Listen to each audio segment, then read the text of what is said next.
Hey everybody, Adam Savage at Propstore in LA with Brandon Alger. How are you, sir? Hey Adam, good to see you. Really good to see you. Everyone needs a hug. Hugs are great, except if they come from one of these things. I'm so excited to see these two pieces. Facehuggers from, am I right, Alien and Aliens. Yeah, that's right. I mean, this one is just wonderful because it's from that first film that started it all. And then this one, made from the second film, we'll get to that. To have them side by side is pretty special. It actually makes it very interesting to compare and contrast and look at what changed a little bit. And everything changed movie to movie for all the Alien films. But this thing, this is the ultra. This is, to me, I hold for certain films a shot or a thing or a piece that typifies the whole film for me.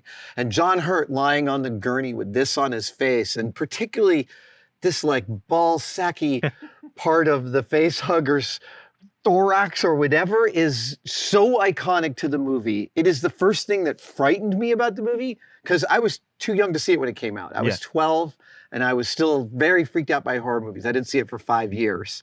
But I built paper versions of this facehugger out of like newsprint and brown paper bags when I was like 13, 14 years old. That's pretty cool. That sounds like you. And you still have them.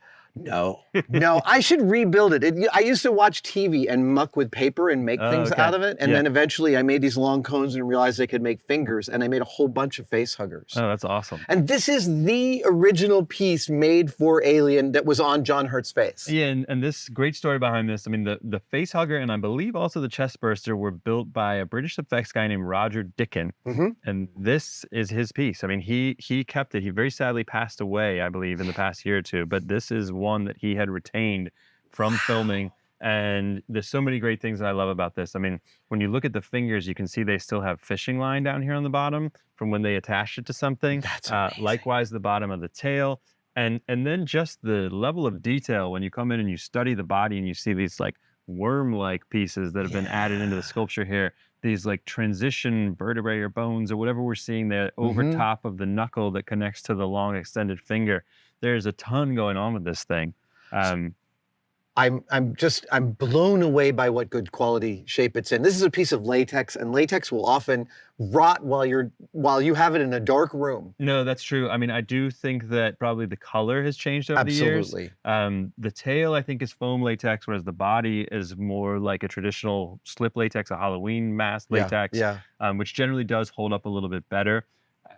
The other thing that's fascinating about this, we'll send you a picture so you can drop it in the video, but when you take it off the head, which is a little bit of a chore, but can be done, the interior does have mechanics. And for that scene in which it clenches. Yes, yeah, and it's like, I don't know exactly how it worked, but there's old deteriorated rubber bands in there and these mechanical fingers, and it was designed to be a practical piece, and maybe the only practical one that they built for the film. I know Bob Burns, very legendary sort of godfather of collecting, Bob Burns, who had such wonderful alien pieces.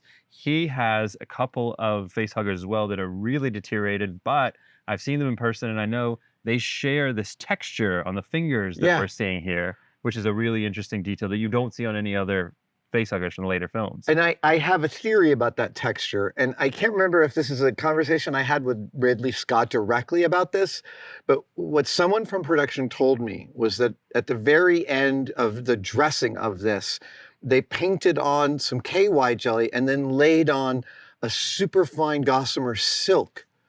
And that ended up covering the muscles, but making it look like it was skin. It had translucency, you could see through it. And that was one of the final pieces of the detailing on this. So that strikes me as in keeping with that kind of detail. Well, that's fascinating if that's what it is. It's it's just, it's something that I picked up on as having only ever seen one other time, and that was on a Bob Burns facehugger. So, when you look at the later films, they go away from that completely. Oh, also now I'm remembering that these actually pulsed, it breathed. Yes. In the film, you saw, not only did you see that neck tightening, and so of course there would be a grabber for the end of the tail, but also these were like, they were respirating. And I wonder if this one had that capability or if this was just the finger grab, because I think Bob's had some of the air tubes going to the bladders. Maybe Bob had the inflating one and this is the finger grab. I'm not sure exactly, but this is definitely an original from filming. Like I say, it's the one that Roger Dieckman kept himself. Obviously, he was very proud of the work. He wanted to retain an example of it. and it has those mechanics in it used in filming. It's beautiful. I mean, just a real piece of sci-fi and horror history. And this is designed by H.R. Giger. Yes. Designed all the aliens for the film. And there's a really funny thing that happens with canon pieces like this when they move to other films is no matter how good the sculpt is, new director's going to do a new sculpt. Well, and that sort of is Aliens in general, right? Yeah. And Aliens a masterpiece as well, fantastic film, but they couldn't leave well enough alone. They had to tweak the Alien Warrior, and they also tweaked the Facehugger. So here's the version from the second film. And this is Aliens Facehugger. Yeah, and this would be made by Stan Winston Studio, all cast foam latex. Right. Still retains one of its original acrylic nails there. Oh, that's so messed up. Which is really neat. The nails were the most upsetting part of the Winston facehuggers. And they made hundreds of facehuggers for Winston. I don't know the exact count. Okay, I've actually, so they certainly made some. And this is the only one that I've seen that had an original acrylic nail like that remaining. So it's really cool. There has been some restoration work done on this piece because it's fully cast foam latex. You can see still there's some deterioration on it. But like I say, I love the nail. I love the subtlety of the paintwork again. And I just enjoy sort of studying. They did simplify a bit. You know, for me, it's like there's more going on with this sculpture, the knuckle transitions here, some of these worm things I'm talking about compared to this. It's a bit more sleek. Well, also, if you're going to, I don't know how Winston did these molds, whether they were a monolithic mold for all 8 fingers and the tail and the body. Right. I know I have, from my industry contacts, seen facehuggers from later films that were molded where the body was one mold and then there was a single finger mold repeated 8 times. Yeah, that makes sense. I have a feel. I think we actually had an original facehugger mold at some point, and I think it may have been as you're describing. The fingers separate. Right. And I mean, they made all sorts of different ones. They made mechanical ones, they made running ones, they made flying ones. Yeah, this is what we'd call a floppy or a throw around. It may have been in one of the stasis tubes, or it's just to be hacked or handled by the actors. I mean, you could have somebody wrap this around your neck and you could do a lot with a good performance to make it look like it's coming to life. Somewhere around 1991, I worked very hard to make a facehugger Halloween costume, and I wanted to have a breathing tube so I could make it pulse while it was sitting on my face. I never finished it. That would be good though. Yeah. There's still time. As a side note, I'm very excited by seeing all the facehuggers in the new Romulus trailer. Yeah.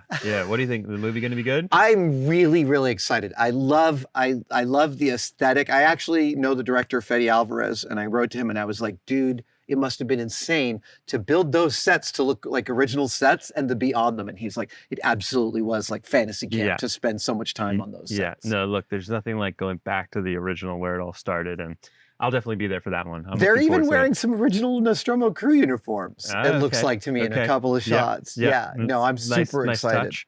Have you guys, you haven't carried an original facehugger from Alien, but you have from Aliens, is that right? I think so, yeah. I think we've had 1 or 2 others, but I don't think we've had any with the nails. The nail, man. When you talk about the first film facehuggers, the only ones that I'm even aware of is this one. Yeah. And like I say, I think Bob Burns has 2, and from memory, I think one has got the inflatable sacks, and the other may be like a glove puppet where there's literally a gardener's glove sticking out of it. Oh, there was one of that for.